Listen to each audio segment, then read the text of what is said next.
ഈ കൈകൾ ശുദ്ധമാണെന്ന് പറയുന്നത് ശുദ്ധമായതുകൊണ്ടാ. ആര് പറയുന്നു? ഞാൻ കേട്ടിട്ടില്ലല്ലോ. അസൂയ കൊണ്ട് പലരും പറയാറില്ല, അതുകൊണ്ട് ഞാൻ സ്വയം പറയുന്നു. ഈ കൈകൾ ശുദ്ധമാണെന്ന് പറയുന്നത് ശുദ്ധമായതുകൊണ്ടാ, വെറുതെ പറയുന്നതല്ല. അല്ലെങ്കിൽ പിള്ളേച്ചൻ നുണ പറയുന്നതായിരിക്കും. ആരുടെയും മുന്നിൽ തല ഉയർത്തി പിടിച്ച് പറയാൻ പറ്റും. അത് പറയാനുള്ള കരുത്ത് ഈ നെഞ്ചിനുണ്ട്. അത്ര വലിയ ബന്ധങ്ങളിലേക്ക് പോണോ ശിവൻകുട്ടി? റേഷൻ കട മറന്ന് മണ്ണെണ്ണ വാങ്ങണോ? അത് മനസ്സിലാക്കണം.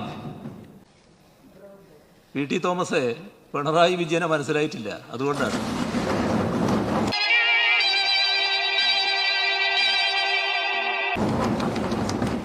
കുറെ കാലം നിങ്ങൾ എല്ലാവരും കൂടി പ്രതിയാക്കാൻ വേണ്ടി നടന്നില്ലേ? ആ പ്രതിയല്ല എന്ന് പറഞ്ഞതാരാ? കോടതി അത് വലിച്ചെറിയുക ചെയ്തത്. ഈ കേസേ നിലനിൽക്കുന്നതല്ല. അപ്പൊ അഭിനയമല്ലേ, ശരിക്കും പട്ടാണല്ലേ? മറന്നുപോയോ അത്? ഇപ്പോൾ നിങ്ങൾ പറയുന്നില്ലേ? കഴിഞ്ഞ ദിവസവും നിങ്ങൾ പറഞ്ഞില്ലേ? കഴിഞ്ഞ ദിവസം ഈ സഭയിൽ പറഞ്ഞല്ലോ ആ ലാവ്ലിൻ കേസിനെ പറ്റി.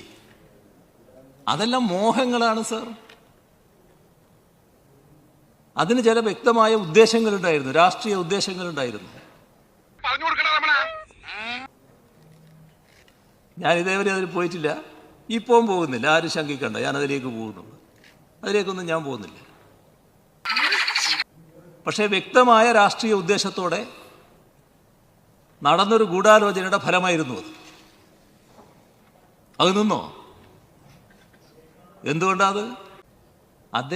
പ്രമേയാവതാരകന് എന്നെ കുറച്ച് ബണ്ട് പറയണം എന്നുകൊണ്ട് അതിനുവേണ്ടി കുറേ വാക്കുകൾ ഇങ്ങനെ എടുത്ത് പ്രയോഗിക്കുകയായിരുന്നു.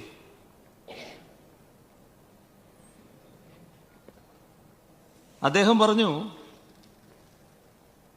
നിങ്ങളാണ് ഒന്നാം പ്രതി. സത്യമാണെങ്കിലും എനിക്ക് അംഗീകരിച്ചു കൊടുക്കാൻ പറ്റുമോ?